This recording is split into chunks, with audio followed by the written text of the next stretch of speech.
আলহামদুলিল্লাহি রাব্বিল আলামিন ওয়াল আকিবাতু লিল মুত্তাকিন ওয়াসসালাতু ওয়াসসালামু আলা আশরাফিল আমবিয়াই ওয়াল মুরসালিন নবিয়িনা মুহাম্মাদিন ওয়া আলা আলিহি ওয়া সাহবিহি আজমাইন। ইয়া আইয়ুহাল্লাযীনা আমানুত্তাকুল্লাহা হাক্কা তুকাতিহি ওয়া লা তামুতুন্না ইল্লা ওয়া আনতুম মুসলিমুন। আম্মা বা'দ। فقال الله سبحانه وتعالى في كلامه المجيد بعد أعوذ بالله من الشيطان الرجيم وما كان لنبي أن يغل ومن يغل يأت بما غل يوم القيامة ثم توفى كل نفس ما كسبت وهم لا يظلمون. وعن أنس بن مالك قال خطبنا رسول الله صلى الله عليه وسلم فقال في خطبته لا إيمان لمن لا أمانة له ولا دين لمن لا عهد له. رواه أحمد وصحيح ابن حبان وسنن الكبرى للبيهقي وقال هذا حديث حسن.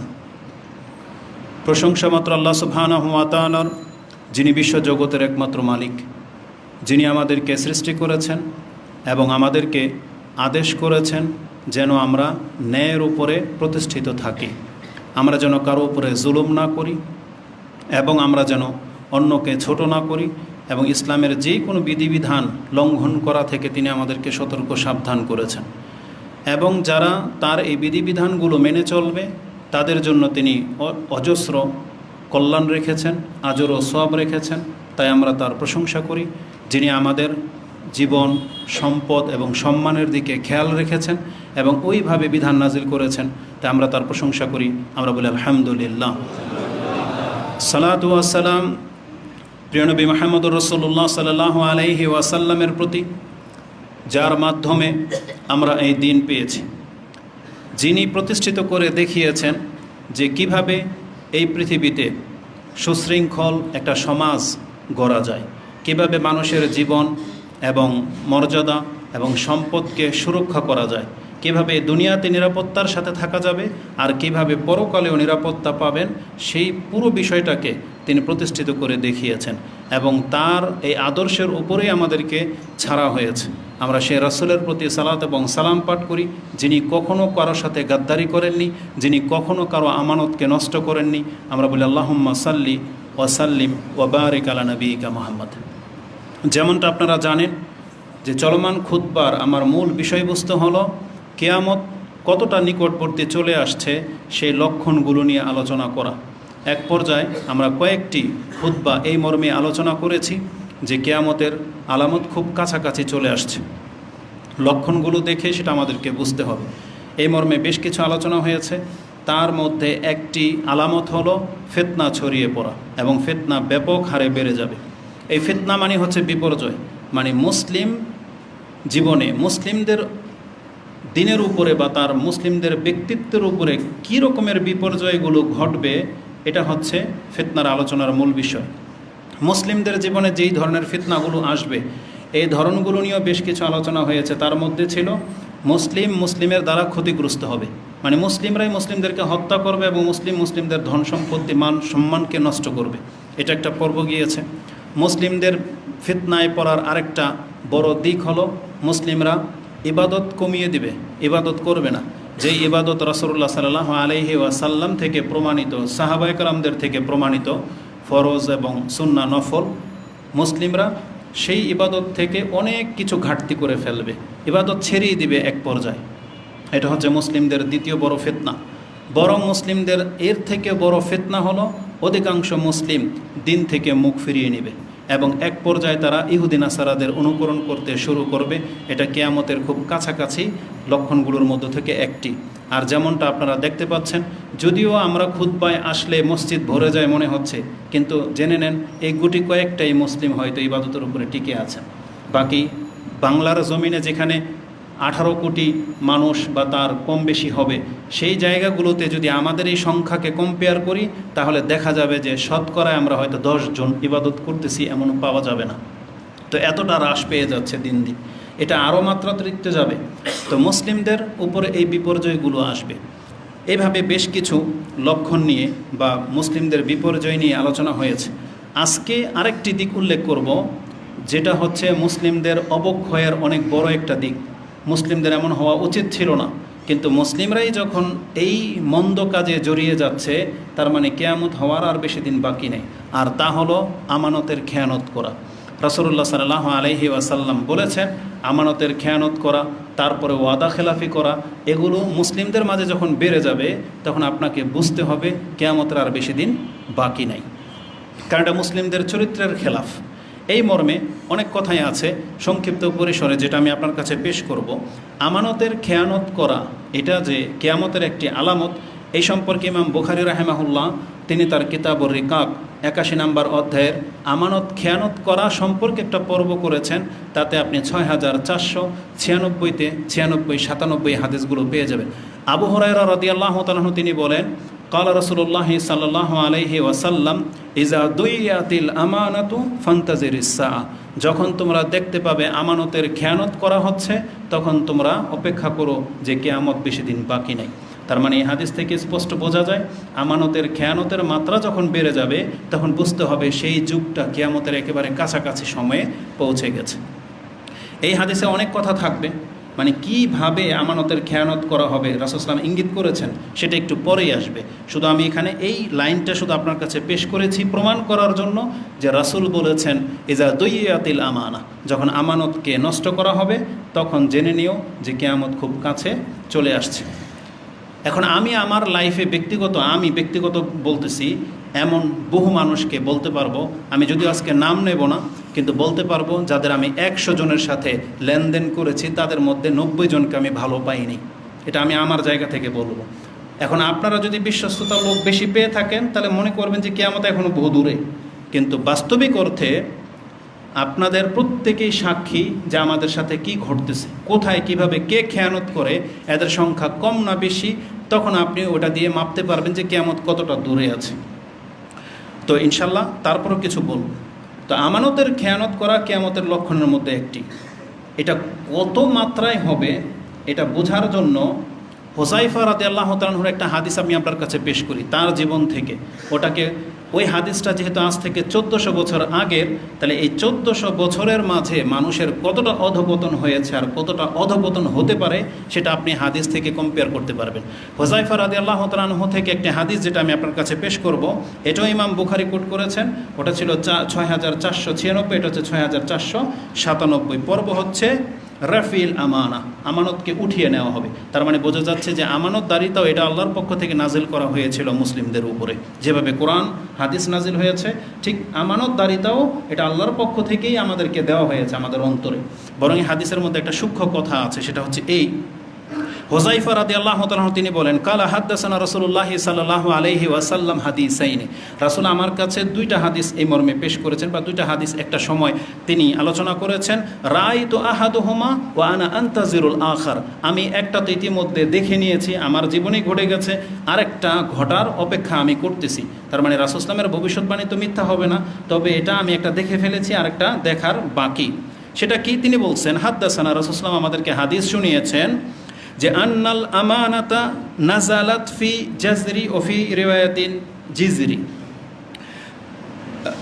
কুলুবির রিজাল, আল্লাহ সুবহানাহু ওয়া তাআলা আমানতদারিতাটাকে মানুষের অন্তঃস্থলে নাজিল করেন প্রথম, তারপরে সুম্মা আলিমু মিনাল কোরআন সুম্মা আলিমু মিনাস সুন্নাহ, তারপরে তারা কোরআন থেকেও শিক্ষা গ্রহণ করেছে, তারপরে তারা হাদিস থেকেও শিক্ষা গ্রহণ করেছে। তার মানে কোরআন হাদিস নাজিল হওয়ার আগেই একজন মানুষের অন্তরের মধ্যে আমানতদারিতা এটা পৌঁছে যায়। এই জন্য দেখবেন যে অনেক কাফের বেঈমানও আছে যাদের কাছে কোরআন হাদিসের জ্ঞান নাই, কিন্তু আমানতের ক্ষেত্রে তারা একটু কেয়ারফুলি, তারা একটু ভদ্র। যেমনটা কি আপনারা জানেন, কোরআন হাদিস নাজিল হওয়ার আগেও মুহাম্মদুর রাসূলুল্লাহ সাল্লাল্লাহু আলাইহি ওয়াসাল্লাম তার নাম কি ছিল? আল আমিন, মানে বিশ্বস্ত। মানে তার কাছে কোনো কিছুর ক্ষয়ক্ষতি হবে না। এমনকি যেই রাসূলকে তারা হত্যা পর্যন্ত করতে চেয়েছিল তখনও তার কাছে অনেকের সম্পদ আমানত হিসেবে গচ্ছিত ছিল, যেটা রাসূলুল্লাহ সাল্লাল্লাহু আলাইহি ওয়াসাল্লাম হিজরতের দিন আলী রাদিয়াল্লাহু তাআলা আনহুকে দায়িত্ব দিয়েছিলেন যে তুমি এগুলো বিতরণ করে মদিনায় আমার সাথে সাক্ষাৎ করবে। তাহলে ওই হাদিসের মধ্যে আলী রাদিয়াল্লাহু তাআলা আনহুকে এটা ইঙ্গিত করে দেওয়া হয়েছে যে কাফেররা তোমাকে মারতে পারবে না, মানে তোমার সাথে আমার মদিনায় দেখা অবশ্যই হবে, এটাও তিনি বুঝে গিয়েছিলেন। তালা কুল্লি হাল, তো রাসূলুল্লাহ সাল্লাল্লাহু আলাইহি ওয়াসাল্লামের উপরে কোরআন হাদিস নাজিল হওয়ার আগেই আল্লাহ তাকে আমানতদারিতার উপরেই বড় করেছেন। এভাবে অসংখ্য কাফের মুশরিককে আল্লাহ সুবহানাহু ওয়া তাআলা এই আমানতদারিতা দিয়েছেন যেগুলো তারা মেনটেন করে চলে। উপরন্তু আল্লাহ তারপরও আমাদেরকে কোরআন দিয়ে শিক্ষা দিয়েছেন, হাদিস দিয়ে শিক্ষা দিয়েছেন, কিন্তু দেখেন আমাদের অবস্থাটা কি। এখানে একটা নুকতা বলে দিই, এই হাদিসটা সার্চ করে যখন এর ব্যাখ্যা দেখতেছিলাম তখন শেখ সালেহ আল ওসাইমিন রাহেমাহুল্লাহ ওনার বক্তব্যের মধ্যে একটা জিনিস দেখতে পেলাম যে আজকে অধিকাংশ মানুষ যারা কোরআন চর্চা করে না কিন্তু হাদিস নিয়ে খুব বেশি গবেষণা করে, এটা উচিত নয়, বরং আগে কোরআন চর্চা করা উচিত, তারপরে তাদেরকে হাদিসের দিকে যাওয়া উচিত। যে কোনো উদ্ধৃতি আগেই হাদিস থেকে না নিয়ে আগে খুঁজতে হবে কোরআনে কী আছে। অবশ্যই এই কথাটা আমাদের দিকেও যায়, কারণ যেহেতু আমরা কোরআন হাদিস চর্চা করি খুব কম, যেহেতু মাদ্রাসায় না পড়ার কারণে আমার মধ্যেও জড়তা আছে, অনেক সময় উচ্চারণ করতে গেলে মিস হয়ে যায়, কোনো শব্দ ছুটে যায় বা শব্দ উচ্চারণটা ভুল হয়, যেটা অনেকেই ভুল ধরে, কমেন্টে আমি দেখতে পাই। কিন্তু তারা জানে না যে আমি মাদ্রাসার লেভেল থেকে আসি নাই বা উচ্চারণ করতে আমার কষ্ট হয়, আলাকুল্লি হাল। তবে আমাদেরকে অবশ্যই চর্চা করতে হবে। তবে আর যারা কোরআন হাদিস নিয়ে চর্চা করতেছেন মাদ্রাসায়, আপনার প্রথম দায়িত্ব হলো আপনি কোরআনটাকে বেশি প্রাধান্য দেবেন, এটা শেখ উনি উল্লেখ করলেন, আলাকুল্লি হাল। তো দ্বিতীয়ত হচ্ছে, তো কোরআন হাদিস নাজিল হওয়ার আগেই আমানতদারিতা অন্তরের মধ্যে আল্লাহ সুবহানাহু ওয়া তাআলার পক্ষ থেকে নাজিল করা হয়েছে। তারপরে ওয়াহাদ্দাসানা আন রফিহা, এবং রাসূলুল্লাহ সাল্লাল্লাহু আলাইহি ওয়াসাল্লাম আমাদেরকে এই হাদিসও শুনিয়েছেন যে কিভাবে এই আমানতদারিতা মানুষের অন্তর থেকে আল্লাহ তুলে নেবে, যেটা আল্লাহ নাজিল করেছিলেন, আবার আল্লাহ এটাকে কিভাবে তুলে নেবে সেই অংশটা তিনি আমাদেরকে ব্যক্ত করেছেন। তিনি বলেন, রাসূল সাল্লাম বলেছেন, ইয়ানামুর রাজুল নাওমাতান, মানুষ ঘুমাবে যেভাবে ঘুমায়, কিন্তু ঘুম থেকে উঠে ফা তুকবাদু আল আমানাতু মিন কালবিহি, কিন্তু তার অন্তর থেকে আমানতের ঘাটতি শুরু হয়ে যাবে। দিনের পর দিন যতই সে দুনিয়াতে বসবাস করবে, পার করবে, এক পর্যায়ে তার অন্তর থেকে আমানত উঠে যেতে থাকবে। যেমন রাসূল সাল্লাল্লাহু আলাইহি ওই হাদিসের মতো যে ইউসবিহুর রাজুলু মুমিনান ওয়া ইউমসি কাফিরা, যেমন একটা ব্যক্তি সকালবেলা ঠিকই মুমিন ছিল, সারাদিন এমন কি ঘটে যে সন্ধ্যা হলে তার ঈমান আর টিকিয়ে রাখতে পারে না, সে কাফেরে পরিণত হয়ে যায়। বা রাতে সে ঠিকই মুমিন ছিল, সকালে এমন কি ঘটে সে কাফের হয়ে যায়। কিভাবে? ইয়াবিউ দীনাহু আরাদাম মিনাদ দুনিয়া, কারণ সে দুনিয়ার জন্য তার দিনকে বিক্রি করে দেয়। আজকে আমাদের অধিকাংশ মানুষের চরিত্র কিন্তু এটা। আল্লাহ আমাদেরকে মুসলিম করেই সৃষ্টি করেছেন, কোরআন হাদিস পেয়ে আমরা মুসলমানই আছি, কিন্তু দুনিয়ার লোভে বা দুনিয়া হাসিল করার জন্যে অনেক সময় আমরা হালাল হারাম দেখি না, আমরা ছলচাতুরি করি, হারাম খাই, বিভিন্নভাবে অন্যের সম্পত্তি বাজেয়াপ্ত করি, এমনকি মানুষ শিরক পর্যন্ত করে শুধু এই দুনিয়ার জন্য। এইভাবে তারা ঈমান হারায়। ঠিক আমানতদারিতাও এভাবেই, হয়তো আজকে আপনি আমানতদার, কালকে আপনার সাথে এমন কিছু ঘটনা ঘটবে যে আপনি বেঈমান হিসেবে পরিচিত লাভ করবেন। এটা আল্লাহ সুবহানাহু ওয়া তাআলা পরীক্ষা না করলে সে বুঝতে পারবে না। অনেক সময় হয় রাস্তাঘাটের মধ্যে আমরা 5 টাকা 10 টাকা বা 100 টাকা পাই, এটার ক্ষেত্রে আপনার আমার সবারই আমানতদারিতা দেখা যায়, সে খুঁজে এটা কার বা দান করে দেয়। কিন্তু টাকার মাত্রা যদি কোটি টাকায় পৌঁছে, যেটা আপনি পেলেন, আমি পেলাম, সেই ক্ষেত্রে বোঝা যাবে যে আপনার আমার মধ্যে আমানতদারিতা আছে না নাই। তো পরীক্ষা যখন হবে তখন বোঝা যাবে। যেমন এই যে আজকে কথার কথা ধরে নেন, ত্রাণের জন্য আমাদের কাছে কিছু টাকা আসছে, আলহামদুলিল্লাহ আমার 10 লাখ টাকার টার্গেট ছিল, পৌঁছতে আলহামদুলিল্লাহ 17,80,000-এ পৌঁছে গেছে। তবে আমরা আগামী 2-1 দিনের মধ্যেই 18 লাখ টাকার একটা ত্রাণের পরিকল্পনা নিয়ে ওই অঞ্চলে যাব। যদিও ইচ্ছা ছিল আর কিছুদিন পরে যাই, কিন্তু এই হাদিস বা এই সাবজেক্টটা যখন 1 সপ্তাহ ধরে পড়তেছি এবং কিছু কমেন্ট দেখলাম, তখন দেখলাম যে না, আমার আর অপেক্ষা করা উচিত নয়, খুব শীঘ্রই আমাদেরকে এটা দিয়ে দিতে হবে। আর এটা যে একটা বোঝা, এটা যে একটা দায়িত্ব, এমন কয়জনের ঘটে, আমি আমার সাফাই গাচ্ছি না, কিন্তু বাস্তবিক আমাদের সাথে এটা হয়েছে। কমেন্ট দেখলে ঘুম হয় না বা পেরেশানি হয়, মন খারাপ হয়ে যায়। আজকে এটা কতজনের মাঝে আপনি পাবেন, যেখানে আমাদের কাছ থেকে টাকা হাওলাত নিয়ে দাঁড় নিয়ে দিব্যি ঘুমিয়ে আছে, বরং নক করি টাকা দেওয়ার নামই নেয় না। আরে এটা যদি বাতিলপন্থী কেউ আমাদের সাথে করতো, আমাদের লেনদেন তো দিনদারিত্বের সাথেই হয় না, দিনই ভাইদেরকেই তো আমরা দিই। দিনী ভাই যদি আমার মতন ব্যক্তির সাথে এই আচরণটা করতে পারে, এমন আমি 5 জনের নাম বলতে পারবো যারা আমার কাছ থেকে টাকা নিয়েছে এখন পর্যন্ত টাকা রিটার্ন করে না। আর এমন সাধারণ কোনো ব্যক্তি না, এমন একজন ব্যক্তি আছে তার নামটা আমি নেব, তাকে হেন তো আমি করতে চাই না, সে বড় বড় বক্তাদের ডান পাশে থাকে, সবাই চিনে, ফেমাস, ভদ্র, কিউট চেহারা, আপনি ফেরেশতার মতো তার চরিত্র, নরম স্বভাবের, এই ব্যক্তির মধ্যেও এই আচরণটা পেলাম। সুবহানাল্লাহ, আল্লাহ হেফাজত করে আমাদেরকে। মানে আপনাদের সাথে কি ঘটবে এটার কিভাবে বলি, যখন আমাদের সাথে মানুষ এমনটা করে। তো কথা হচ্ছে যে আমানতদারিতা তার অন্তর থেকে উঠে যাবে। এক পর্যায়ে কি হবে, ফা ইয়াজাল্লু আসারুহা মিসলু আসারিল ওয়াক্ত। কোনো জায়গায় আপনি কিছু রেখেছিলেন, কিছুদিন ধরে এই জায়গাতে এটা ছিল, হঠাৎ করে যদি এখান থেকে উঠে যায়, আপনার চোখ পড়বে ওখানে যেখানে একটা কিছু একটা ছিল, চিহ্ন দেখা যাচ্ছে, সেটা আপনার ঘরে হোক, রাস্তাঘাটে হোক, যেখানে হোক। যখন বেশ কিছুদিন একটা জায়গায় কোনো কিছু থাকে, এটা যদি ওখান থেকে সরিয়ে নেওয়া হয়, তখন একটা চিহ্ন পড়ে থাকে। তখন রাসূল সাল্লাল্লাহু আলাইহি ওয়াসাল্লাম বলতেছেন, মুসলিমদের অবস্থা এমন হবে যে সে ঘুমাবে, তার আমানতদারিতা তার অন্তর থেকে উঠে যাবে, কিন্তু আমানতের চিহ্নটা বাকি থাকবে। আরে তাতেও কল্যাণ হইতো, কিন্তু রাসূল সাল্লাল্লাহু আলাইহি ওয়াসাল্লাম বলছেন তারপর সে আবার ঘুমাবে। আবার যখন ঘুমাবে তার আমানতদারিতা এভাবে উঠে যাবে যে সেখানে জামরিন, আপনার পায়ের মধ্যে একটা আগুনের টুকরা বা গরম পানি পড়ে গেলে যেমন একটা ফোসকা উঠে যায়, একটা ঠোসা বলি আমরা, ফোসকা, এরকম ফুলে যাবে তার অন্তরের উপরে, এমন একটা প্রভাব। তার মানে রাসূল সাল্লাল্লাহু আলাইহি ওয়াসাল্লাম এটাকে এমন একটা উদাহরণ দিয়েছেন, আসলে এই হাদিস যখন আমি পড়তেছি তখন কলিজাটা এমন কামড় খাচ্ছে যে এর নিচে যে কথাগুলো আসবে বাস্তবিক অর্থে অনেকে আমাদের দিকে সেই তীর ছুঁড়ে দেবেন, আর বাস্তবিকে আমরাও সেই ধোকায় পড়ে যাচ্ছি। আমরা এখান থেকে উঠে আসতে পারতেছি না। আমরা যে ফেরেশতা বলে আপনাদের কাছে একবার প্রকাশ্যে যেভাবে সাহাবা একরামদের চরিত্র ছিল, আমাদের সেই সৎ সাহস নাই যে নিজেকে ওইভাবে পেশ করব। তাহলে এই যে ফুসকা পরা মানে কি জানেন, মানে মাথায় টুপি থাকবে, লম্বা দাড়ি, বক্তব্য মাশাল্লাহ, যুব্য চমৎকার, কিন্তু ভিতরে ঈমান নাই। রাসূল এই উদাহরণ দিয়েছে। মানে কথাটা কত মারাত্মক আপনি দেখেন। এরপরে যেটা আসবে, যেভাবে ফোসকা পড়ে যায় আপনার মনে হবে যে এটার ভিতরে কত মাংস কুস্ত, কিন্তু রাসূলুল্লাহ বলেছেন তুমি উঠিয়ে দেখো সেখানে পানি ছাড়া কিছুই নেই। ফোসকা গাললে কি বেরোবে? কিছুই নেই এটার ভিতরে, বাস একটা ফুসকা। আমরা বলি না এটা জাস্ট একটা মানে ভ্রম বা একটা রূপ ধারণ করছে এমন একটা, আমরা আর একটা কি যেন বলি, বিমূর্তি বা কিছু, এমন একটা কিছু বলি। তো রাসূলুল্লাহ সাল্লাল্লাহু আলাইহি ওয়াসাল্লামের ভাষাটা শুনেন তিনি কি বলেন। তো সবখানে যখন মানে এমন দেখা দেবে, ফায়ুস বেহ, যখন ওই ফুসকা পরিমাণ মানে ইমানের মতো ফুসকা পরিমাণ আমানতদারিতা থাকবে, তারপরও মানুষ সকাল হবে, বেচা কিনা ঠিকই করবে। রাসূল সাল্লাল্লাহু আলাইহি ওয়াসাল্লাম বলেছেন ফায়ুস বেহুন নাসু ইয়াবাইউনা, তারা অবশ্যই বেচা কিনা লেনদেন করবে, কারণ লেনদেন ছাড়া কোনো দিন মানুষের পার হবে না। ঠিকই লেনদেন করবে, কিন্তু রেজাল্টটা কি, ফালা ইয়াকাদু আহাদুন ইউয়াদ্দিল আমানা, কিন্তু এমন একজন ব্যক্তিকে পাওয়া যাবে না যে তার জায়গাতে সে আমানতদারিতা রক্ষা করে। এবার আমি এই হাদিসটাকে উদাহরণ দিয়ে দিই, চলেন বাজারে যাই একটু। বাজারে বলেন তো দেখি আপনার সাথে কে আমানতদারিতা ঠিক করে? মাসলা করে আমানতদারিতা ঠিক, বরং ও পারলে আপনাকে একটা মাছ দেখিয়ে অন্য আরেকটা মাছ দিয়ে দেয়। ফলওয়ালা কি তার আমানতদারিতা ঠিক রাখে? পেঁয়াজওয়ালা রাখে, পেঁয়াজ উপর দিয়ে বড় বড় সাজিয়ে রাখে, পাল্লা ঢুকিয়ে দিবে নিচের দিক থেকে। এগুলো ঘটে, এগুলো বাজারের সাবজেক্ট। কাপড়ওয়ালাদের কাছে যান, দেখেন আপনার সাথে কি আমানতের খেয়ানত করে। যেই কাপড় সাধারণত আপনি পেয়ে যাবেন 100 টাকা গজ, এসিওয়ালা নেম প্লেট ব্র্যান্ড নেম দিয়ে আপনার কাছ থেকে সেই একই কাপড় রাখতেছে 2000 টাকা গজ। আর একটা লিমিট থাকে। একটা দোকানের মধ্যে একটা বরকা দেখলাম, শুধু একটা কোটি 37,000 টাকা এটার দাম। ফাইজলামের একটা সীমা থাকে। তো যাই হোক, প্রত্যেকটা সেক্টরে। এবার আমি যে সেক্টরের মধ্যে জড়িত, আসুন দেখাই।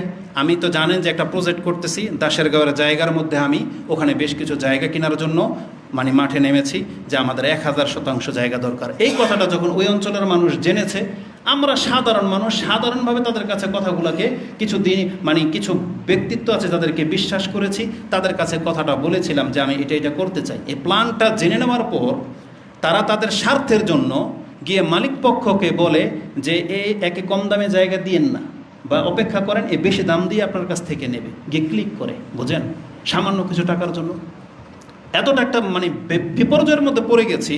আবার গিয়ে বদনামিও ছড়ায় যে এ কম দামে কিনে বেশি দামে বিক্রি করবে, অতএব আপনারা কিন্তু কমে দিয়েন না। আর অপরন্ত তারা হচ্ছে হানাফি সমাজ।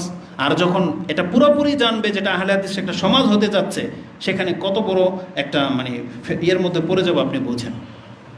একই জায়গা অন্যের কাছে বিক্রি করে আমার কাছে বলতেছে এখানে 28% জায়গা আছে, অথচ সেখানে আছে 13% জায়গা, বিক্রি করে দিছে অলরেডি।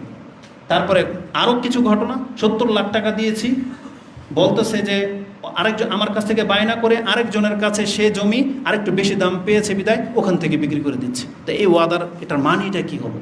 এটা হচ্ছে রিসেন্টলির ঘটনা। আর আপনাদের সাথে কি কি ঘটে আপনারা সেই সব সেক্টরগুলো জানেন, যে কে কীভাবে প্রতারণা করতেছে। রাসূলুল্লাহ সাল্লাল্লাহু আলাইহি ওয়াসাল্লাম বলেছেন প্রত্যেকটা মানুষ ঠিকই লেনদেন করবে, কিন্তু উপায় নাই। কিন্তু যাকে সবচেয়ে তার মুখের ভাষা, গেট আপ দেখে এমন এমন ভাষা, জানেন আমাদের সাথে যারা ডিল করে তারা এত সত্যবাদী, তারা এত অনেস্ট, আমার মনে হচ্ছে যে আমি তাদের কাছে হ্যাও। তারা সব কোটিপতি, যখন টাকা চাইতে আসে এমন একটা ভাব দেখায় তারা সব কোটিপতি, আমরাই হচ্ছে ফকির ভিখারি, বুঝছেন? অথচ আমাদের টাকা নিয়ে গিয়ে আরেক জমি বায়না করে সে আবার আমাদের কাছে বিক্রি করে। আবার যখন আমরা জবাবদিহি করতে যাই তার মুখের ভাষা কি, মানে আমরা আজ পর্যন্ত খোঁজ নিয়ে দেখেন আমরা কারো টাকা মেরে খাইছি, এই সেই উমুক তুমুক কত কিছু, মানে তারা সত্যবাদী আমরা মিথ্যাবাদী, এমন একটা আছে অবস্থা। এটা সবার জীবনের ঘটনা। তো রাসূল সাল্লাল্লাহু আলাইহি ওয়াসাল্লাম বলেছেন সে লেনদেন তো ঠিকই করবে, কিন্তু এমন একজন ব্যক্তি পাবে না কোনো সেক্টরে যে এই ক্ষেত্রে আমানতদারিতা রক্ষা করেছে। এক পর্যায়ে চলে যাবে এমন পৃথিবীর মানুষ, আমরা তো এখনই দেখতে পাচ্ছি সেটা। মানে এখনও তো আমরা ওই দিনদার, তারপরে দাড়িওয়ালা দেখে দেখে দোকানগুলোতে গিয়ে দেখেছি, তারাও আমাদের সাথে কিন্তু এই ছলচাতুরিটা করেছে বা করে। এজন্য আমাদের আর বাকি রইল কে? তাহলে কে বাকি রইল? এর মাঝেও কিছু মানুষ ভালো আছেন, আলহামদুলিল্লাহ, এটা আমরা বলবো। তবে আপনার এই ভালোটাকে প্রকাশ করতে হবে এবং প্রমাণের সাথে, শুধুমাত্র ছলচাতুরি নয়, প্রমাণের সাথে এটা আপনাকে প্রকাশ করতে হবে। তাহলে করে আপনার দ্বারা কোনো মানুষ কিছু উপকৃত হতে পারবে। তো হুযায়ফা রাদিয়াল্লাহু তাআলা বলেন ফায়াকুল ইন্না ফি বানি, তারপরে মানুষ, আমাদের সমাজের মানুষের অবস্থাটা কি হবে? আমরা যখন সব জায়গায় ধোঁকা খেতে খেতে থাকবো, এক পর্যায়ে মানুষ কি বলবে? ইন্না ফি বানি ফুলানিন রাজুলুন আমিনান। তখন মানুষ বলতে থাকবে অমুক এলাকার অমুক বংশের একটা লোক আছে, সে বিশ্বস্ত। এটা কিন্তু আমার রাসূল বলতেছেন। সবাই মনে করবে যে ওই লোকটা বিশ্বস্ত। আমাদেরকে দিয়ে দেখেন, আমাদের এই গেট আপ দেখে মনে করবে এ সবচেয়ে সত্যবাদী মনে হচ্ছে, এবং তার সম্পর্কে আর কি গুণ যেটা আমাকে হার্ট করেছে, যে আমাদের চরিত্রের দিকে এটাই যায়। দেখেন কি বলেছেন, এবং তারা ওই ব্যক্তি সম্পর্কে মনে করবে মা আকালাহু, কত বিবেকবান এই ব্যক্তি, ওমা আজফারাহু, কত বিচক্ষণ সেই ব্যক্তি, ওমা আজলাদাহু, আর কত সাহসী সেই ব্যক্তি। যেটা আমাদেরকে অনেকে আপনারা মনে করেন, আমাদের দিকে নিলাম, আপনাদের দিকে নিলাম না, যেটা আমাদের এটা বেশভূষা কথাবার্তা দেখেন আপনারা মনে করে থাকেন। আজকে কিছু মানুষকে আমরা এমনটা মনে করে থাকি, কিন্তু রাসূল সাল্লাল্লাহু আলাইহি ওয়াসাল্লাম কি বলছে জানেন? ওমা ফি কালবিহি মিসকালু হাববাতিন খারদালিন মিনাল ঈমান। কিন্তু যেই ব্যক্তিটা সম্পর্কে এত বড় বড় সার্টিফাই করা হচ্ছে যে এই ব্যক্তি কত বিচক্ষণ, কতটা সৎ, কতটা সাহসী, অথচ রাসূল বলতেছেন তার অন্তরের ভিতরে সরিষা দানা পরিমাণ ঈমানও নেই। তাহলে কতভাবে মানুষ আমরা ধোঁকা খেয়ে যাব, কতভাবে আমরা ধোঁকা খেয়ে যাব। আজকে কিছু মানুষ মুসলিমদের মধ্যে এমন জন্মে গেছে যাদের বেশভূষায়, কথাবার্তায়, আপনি এটা যে আলেমের সেক্টরে নেন, তারাও তো আলেমও তো আছে খেয়ানতকারী নাই। আমরা কোরআন হাদিসের বিপক্ষে যেই সমস্ত কথাগুলো যেই আলেমরা বলে, এগুলো সব হচ্ছে আমানতের খেয়ানতকারী। এই যে যারা মাজারের পক্ষে কথা বলে, এগুলো সব হচ্ছে আমানতের খেয়ানতকারী। যারা বিদাতের পক্ষে কথা বলে, এগুলো সব হচ্ছে আমানতের খেয়ানতকারী। কিন্তু এদের বেশভূষা, এদের চালচলন, কথাবার্তা, এদের চেহারা দেখে কি মানুষ ধোঁকা খায় না? মানুষ ধোঁকা খাচ্ছে, হাজার মানুষ ধোঁকা খাচ্ছে। আমাদের ফলোয়ার্স আর কয়জন? কিন্তু আমি এমন ব্যক্তিদেরকে চিনি যাদের লাখো ফলোয়ার, কিন্তু তাদের অন্তরের ভিতরে শিরকের আস্তানা গেঁথে আছে। তো যদি ইমানের ওই দিক থেকে নেন, আর যেহেতু দুনিয়াবি ব্যাপার, তো দুনিয়াবি ব্যাপারের মধ্যে আজকে অনেকেই সাধু সাজেন, কিন্তু রাসূল বলেছেন তার অন্তরের মধ্যে সরিষা দানা পরিমাণ ইমান নাই। সরিষা দানা পরিমাণ ইমান যার থাকবে, তার অন্তর কিছুটা হলে কাঁপবে যে আমি এই কাজটা তার সাথে কেন করি বা কিভাবে করি, কিছুটা হলেও নমনীয় হবে। রাসূল বলছেন ওই সরিষা পরিমাণ দানা ইমানও তার অন্তরের মধ্যে থাকবে না। তারপরে হুযায়ফা রাদিয়াল্লাহু তাআলা তিনি বলেন ওয়ালাকাদ আতা আলাইয়া জামানুন, আমাদের একটা সময় পার হয়েছে এমন, অমা উবালি আইয়ুকুম বায়তু, যে আমরা কার সাথে লেনদেন করতেছি আমরা কোনো পরোয়া করতাম না। এই কথাটা ভালো করে শোনেন। হুযায়ফা বলতেছেন একটা সময় আমরা পার করেছি। কোন সময়? যেহেতু তিনি সাহাবী, রাসূল সাল্লাল্লাহু আলাইহি ওয়াসাল্লামের ইন্তেকালের পরে তিনি হাদিস আমাদের কাছে বর্ণনা করতেছেন। তাহলে একটা সময় পার হয়েছে বলতে কি, সেই সময়টা ছিল রাসূল সাল্লাল্লাহু আলাইহি ওয়াসাল্লামের জীবদ্দশার সময়। রাসূল সাল্লাল্লাহু আলাইহি ওয়াসাল্লামের জীবদ্দশার সময় তিনি বলতেছেন আমরা একটা সময় পার করেছি, আমরা কার সাথে লেনদেন করব কোনো রকমের দ্বিধা করতাম না। লাইন কানা মুসলিমান, আমার ওই ব্যক্তি যদি মুসলিম হতো, যাকে আমি লাখ টাকা দিয়ে চলে আসছি বা বিশ্বাস করে একটা জিনিস নিয়ে চলে আসছি, এই ব্যক্তি যদি মুসলিম হয় তাহলে কেন আমি তাকে দিয়ে আসলাম? রাদ্দাহু আলাইয়াল ইসলাম, তার ইসলামই তাকে বাধ্য করবে আমার হক আমার কাছে পৌঁছে দেওয়ার। তিনি বলতেছেন আর যদি ওয়াইন কানা নাসরানিয়ান, আর ওই ব্যক্তি যদি কোনো খ্রিস্টান হয়, যার কাছ থেকে আপনি জমি কিনছেন, মাল কিনছেন বা টাকা ধার দিচ্ছেন বা তাকে আপনি টাকার আমানত হিসেবে দিয়ে আসছেন, যদি খ্রিস্টান হয় তাহলে তিনি বলতেছেন রাদ্দাহু আলাইয়া সাইহি, তাহলে তার শাসক আমার এই জিম্মাদারি, তার শাসক তার কাছ থেকে এনে আমাদের কাছে দিয়ে যাবে। তার মানে খ্রিস্টান শাসকদের মধ্যে আমানতদারিতা ছিল। কিন্তু তিনি বলতেছেন ফাআম্মালিয়ম, কিন্তু আজকে অবস্থা এমন হয়েছে কি, তখনও কিন্তু এটা স্বর্ণযুগ, তখন তিনি বলতেছেন ফাআম্মাল ইয়ম ফামা কুনতু উবাইউ ইল্লা ফুলানান ও ফুলানান, কিন্তু বর্তমান এমন দেখতে পাচ্ছি আমি এখন আর ওই সাহস পাই না, এখন শুধু ব্যক্তি পর্যায়ে তার কাছ থেকে ডিল করি, তার কাছ থেকে ডিল করি। মানে ব্যক্তি পর্যায়ে শুধু এখন তাকে আমি বিশ্বাস করি, তাকে বিশ্বাস করি, সবাইকে ঢালাওভাবে আর বিশ্বাস করতে পারতেছি না। এটা যদি 1400 বছর আগের ঘটনা হয়ে থাকে, এবার বোঝেন এই 1400 বছরে মুসলিমদের চরিত্র কোথায় গিয়ে নেমেছে, কোথায় নেমেছে। তাহলে এটা হচ্ছে কিয়ামতের আলামতের একেবারে কাছাকাছি লক্ষণ, যেটা এই হাদিসগুলো থেকে বোঝা যায়। এটা হাদিস আপনি পেয়ে যাবেন বুখারীতে কিতাবুর রিকাক, যেটা 6497 রয়েছে। এই উদাহরণ দিতে গেলে আমাদের মাঝে কে কে বাদ পড়বেন সেটা এখন আপনারাই বোঝেন, আমি ওদিকে যাব না। তবে রাসূলুল্লাহ সাল্লাল্লাহু আলাইহি ওয়াসাল্লাম থেকে অপর আরেকটি হাদিস আমি আপনাকে শোনাই। আব্দুল্লাহ ইবনে ওমর রাদিয়াল্লাহু তাআলা আনহুমা ক্বালা সামি'তু রাসূলুল্লাহি সাল্লাল্লাহু আলাইহি ওয়াসাল্লাম, যেটা কার কার উপরে পড়বে দেখেন, যেটা কত ব্যাপক হবে। তিনি বলেছেন ইয়াকুল তাজিদুন নাসা কাইবিলি মিয়াতিন, মানুষের উদাহরণ হবে একটা সময় উটের মতো, যার হয়তো 100টা উট আছে, সে মালিক 100 উট, এখন সফরে বেরোবে বা কোনো প্রয়োজনে সে উটের পালের কাছে গেল। তিনি বলতেছেন লা ইয়াজিদুর রাজুলু ফিহা রাহিলাতা, ওই ব্যক্তির উটগুলোর মধ্যে থেকে এমন একটা উটও সে পাচ্ছে না যেটার উপরে সে এখন আস্থা করতে পারে, যেটার উপরে সে এখন ভর করতে পারে। তা রাসূল বলেছেন মানুষের অবস্থা এমন হবে যে তার সাথে হয়তো 100 জন ব্যক্তির পরিচয়, কিন্তু একটা সময় আসবে লেনদেনের সময়, সে কার উপরে বিশ্বাস করবে ওই রকমের একজন ব্যক্তিও সে পাবে না। তাহলে আমরা কিন্তু এর মধ্যে বাদ পড়তেছি না, আমরা সবাই কিন্তু এখন আমাদের এই হাদিসগুলো নিয়ে আমাদের চরিত্রটাকে ঠিক করতে হবে, যে আমি ইনশাল্লাহ এই হাদিসের অন্তর্ভুক্ত হব না। এটা আপনার আমাকে ওয়াদা নিতে হবে যে আমি কিয়ামতের আলামত হইতে চাই না, আমি এই হাদিসের খেলাফ যাব না, আমি বিশ্বস্ত হব, এটা আমাদের আসতে হবে। আল্লাহ আমার এবং আপনাদের চরিত্রকে হেফাজত করুন। এই হাদিসটি ইমাম বুখারী এবং মুসলিম উভয় কোট করেছেন। বুখারীতে আপনি 6498, মুসলিমে হাদিসটা আপনি 6393-তে পেয়ে যাবেন। তো আমানত কিভাবে খেয়ানত হয় এটা একটু বলে দিই। যেহেতু আমরা তো মনে করি সাধারণত, এতক্ষণ তো আলোচনা ছিল টাকা পয়সার আমানত নিয়ে, যেগুলো অনেকেই ভুক্তভোগী, কেউ হয়তো 10,000 টাকা কারো দিয়েছেন, সে মেরে দিয়ে চলে গেছে, আমরা শুধু এটাকে আমানতের খেয়ানত বলি, কিন্তু না, ওটা তো আমাদের সবার চরিত্রের দিকেই যাবে। কিন্তু রাসূলুল্লাহ সাল্লাল্লাহু আলাইহি ওয়াসাল্লাম যেই দিকে ইঙ্গিত করেছেন, এটা একটা বড় একটা ব্যাপার। রাসূলুল্লাহ সাল্লাল্লাহু আলাইহি ওয়াসাল্লাম তিনি বলেছেন আমানত কিভাবে খেয়ানত হয়, তাকে প্রশ্ন করা হয়েছে। যখন রাসূল বলেছেন ইজা দুইয়াতিল আমানাতু ফান্তাজিরিস সাআ ক্বালা কাইফা ইদাআতুহা ইয়া রাসূলুল্লাহ, আমানতকে আবার কিভাবে নষ্ট করা হবে? তখন রাসূল সাল্লাল্লাহু আলাইহি বলেছেন ইজা উসসিদাল আমরু ইলা গায়রি আহলিহি ফান্তাজিরুস সাআ, যখন তোমরা দেখবে যে যেই কাজের যোগ্যতা রাখে না তাকে সেই কাজের দায়িত্ব দিয়ে দেওয়া হয়েছে, তোমরা বুঝে নিও কিয়ামত বেশি দিন বাকি নেই। যাকে যেই কাজের দায়িত্ব দেওয়া উচিত ছিল তাকে না দিয়ে ওই জায়গাতে এমন ব্যক্তিকে দায়িত্ব দেওয়া হয়েছে যে তোমরা জেনে নিও যে কিয়ামতের আলামত খুব কাছেই চলে আসছে। এই হাদিসটা ইমাম বুখারী, যেটা 6496-তে উল্লেখ করা হয়েছে। এখন এই হাদিস নিয়ে অনেক কথা বলা যাবে, আর অধিকাংশ কথাগুলো নেতাদের দিকে যায়। বর্তমান প্রেক্ষাপটে নেতাদের দিকে যদি আমরা ফিট করি, তাহলে এমন ব্যক্তিদেরকে আমরা ক্ষমতা দিয়ে দিচ্ছি যারা এই ক্ষমতার যোগ্যতা রাখে না। তারা বলে আলেমদেরকে যে আলেমরা রাষ্ট্র চালাইতে পারবে না। আমরা এই হাদিসের ভিত্তিতে বলতে পারি যেই রাষ্ট্র চালানোর ক্ষমতা তারা চেয়ে নিচ্ছে বা জোর করে মানে দখল করে নিচ্ছে, তারা হচ্ছে এর হক রাখে না, বরং তারা জোর জবরদস্তি সেখানে আসতে চাচ্ছে। তার মানে হচ্ছে যেই কাজের যার হক নাই, প্রতিযোগিতা লেগে গেছে, এটা হচ্ছে কিয়ামতের একটা আলামত। কারণ এই জায়গাগুলো অন্যদের হক ছিল। যেমন কোটা নিয়ে আন্দোলনটা শুরু হয়েছিল না, তারা বলেছিল মেধার ভিত্তিতে দেওয়া হোক, তাই না? ঠিক এই একই আচরণ কিন্তু তারাও করতেছে।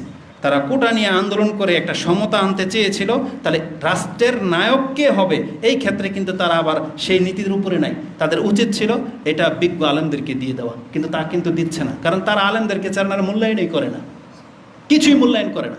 তাদের বিবেক দিয়ে যাকে ভালো মনে হচ্ছে তাকে দিয়ে দিচ্ছে। তাহলে রাসূল সাল্লাল্লাহু আলাইহি ওয়াসাল্লাম বলেছেন যে যেই ব্যক্তি যেটার হক রাখে না, যেই স্থানে যার প্রাপ্য নয় তাকে সেটা দিয়ে দেওয়া, এটা হচ্ছে কিয়ামতের আলামত, যেটা আপনি এই বুখারী হাদিস থেকে পেয়ে যাবেন। এই জন্য আমরা আর ওই দিকে এক্সাম্পল দিতে চাচ্ছি না, আমরা আমাদেরকে নিয়ে কথা বলি।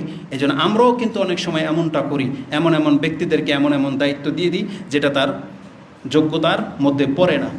যারা বিশেষ করে এই যে সাংগঠনিক জীবনযাপন করতেছেন, সংগঠন যারা পরিচালনা করেন, তাদেরকে হাদিসটা মনে রাখতে হবে। এই জন্য কাকে কোন পদের দায়িত্ব দিবেন, এর যোগ্যতা আছে কি না তাকে বুঝে দিয়েন, কারণ কর্মীদের উপরে কিন্তু এটার প্রভাব পড়ে।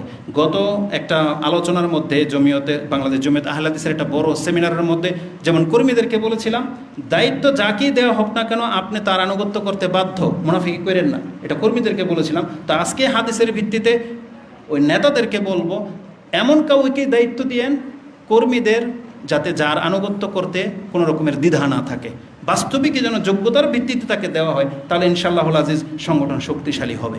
তো আমানতের খেয়ানত আর কিভাবে করা হবে, আরেকটা হাদিস নিয়ে নেন, যেহেতু কারণ চলে গেছে। রাসূলুল্লাহ সাল্লাল্লাহু আলাইহি ওয়াসাল্লাম থেকে যেটা আমরা জানলাম, কোরআনের আয়াত থেকে একটা জিনিস জানেন।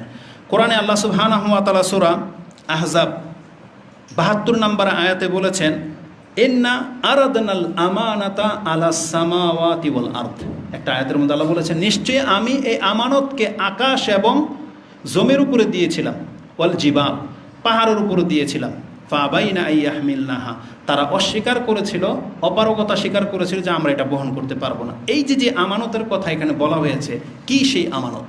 আব্দুল ইবনে আব্বাস রাদিয়াল্লাহু তাআলা আনহুমা তিনি বলেন, এই আমানত হচ্ছে হিয়া ফারাইদু আল্লাতি আফতারাদাহাল্লাহু আলাল ইবাদ, আল্লাহ বান্দার উপরে যে ফরজ করেছেন এটা হলো আমানত, যেটা আজকে মুসলিমরা গ্রহণ করেছে।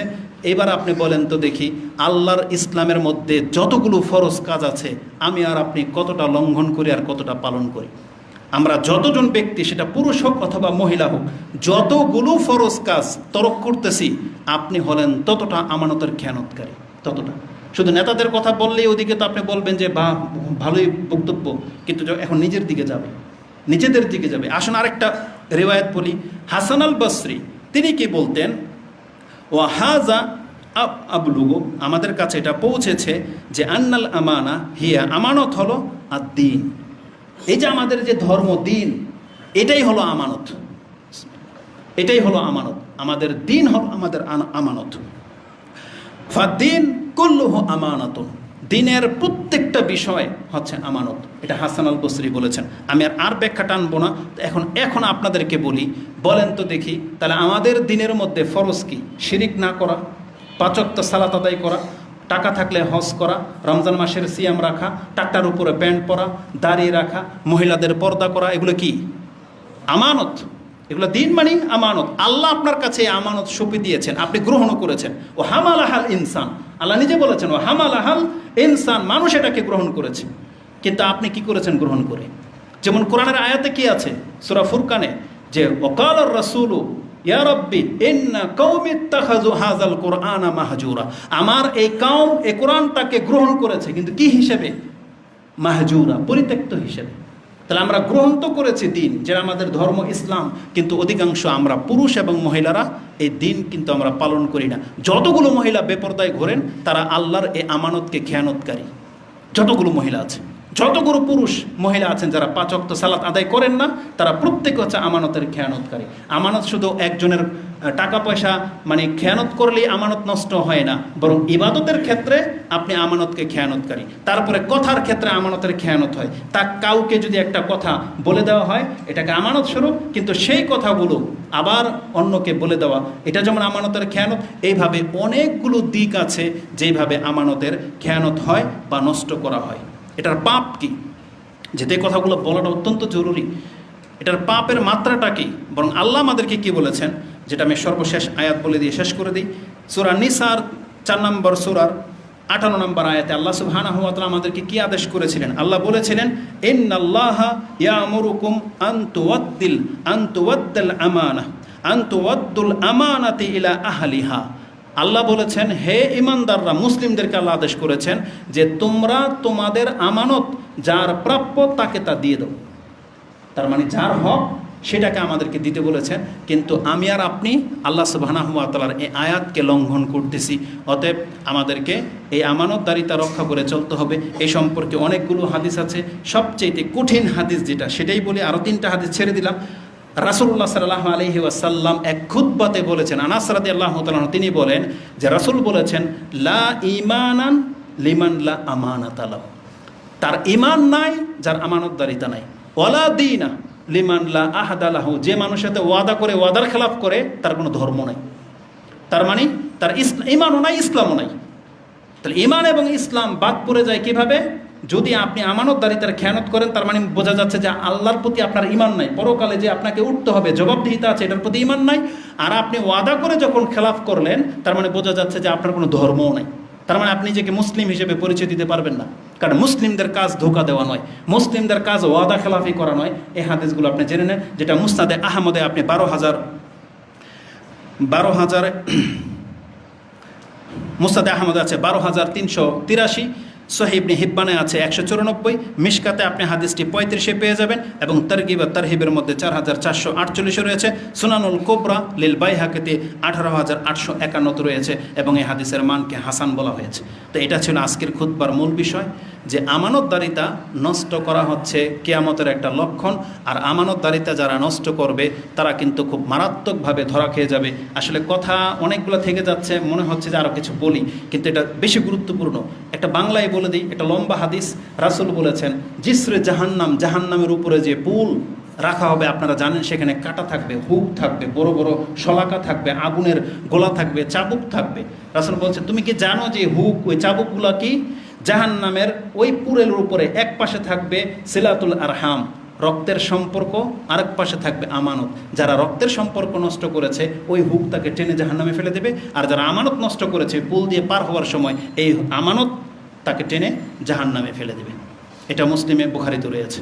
মুসলিমে আপনি সর্বশেষ ব্যক্তি যে জান্নাতে যাবে কি পাবে সেই পর্বে ঈমানের অধ্যায়ে আপনি হাদিস পেয়ে যাবেন 384, 380, 81, 82, 83, 84, এই কয়টা আয়াত হাদিস পড়লে আপনি পেয়ে যাবেন।